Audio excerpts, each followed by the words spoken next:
অস্ত্রোপচারের পর আইসিইউতে নেওয়া হয়েছে বলিউড তারকা সাইফ আলী খানকে। এদিকে সাইফ আলী খানের উপর হামলার ঘটনায় সম্ভাব্য এক হামলাকারীর ছবি প্রকাশ করেছে মুম্বাই পুলিশ। ঘটনার পর কিভাবে ওই যুবক বাড়ি থেকে পালাচ্ছিলেন সেই ছবি ধরা পড়েছে সিসি ক্যামেরার ফুটেজে। প্রকাশ্যে এসেছে সেই ভিডিও ফুটেজ। সিসিটিভির ফুটেজ সূত্রেই শনাক্ত করে হামলাকারীর খোঁজে তল্লাশি শুরু করেছে মুম্বাই পুলিশ। পুলিশ জানিয়েছে, জানালা ব্যবহার করে সাইফ কারিনার বাড়িতে প্রবেশ করে ওই ব্যক্তি।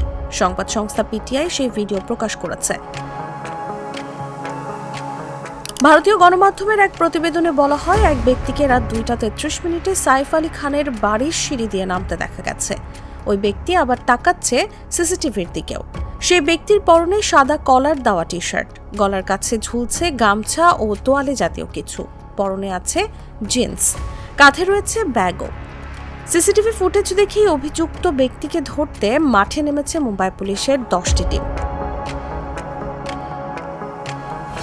শীঘ্রই ওই ব্যক্তিকে গ্রেফতার করা হবে বলে আশা করছে পুলিশ। এ হামলার নেপথ্যে শুধুই ডাকাতি নাকি অন্য কোনো কারণ রয়েছে সেটা খতিয়ে দেখছেন তদন্তকারীরা।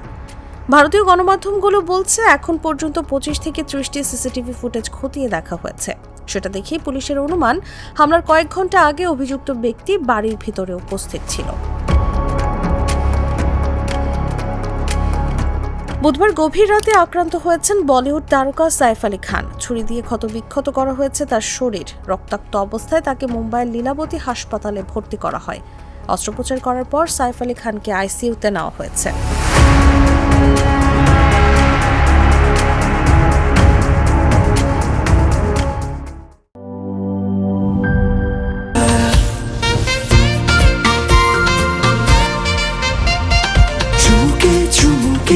Enjoy the life, চলো উড়াই খুশি তুলে নিয়ে হাতে।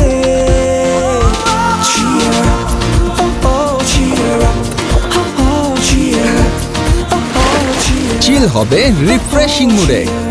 চিয়ার আপ, চলো উড়াই খুশি।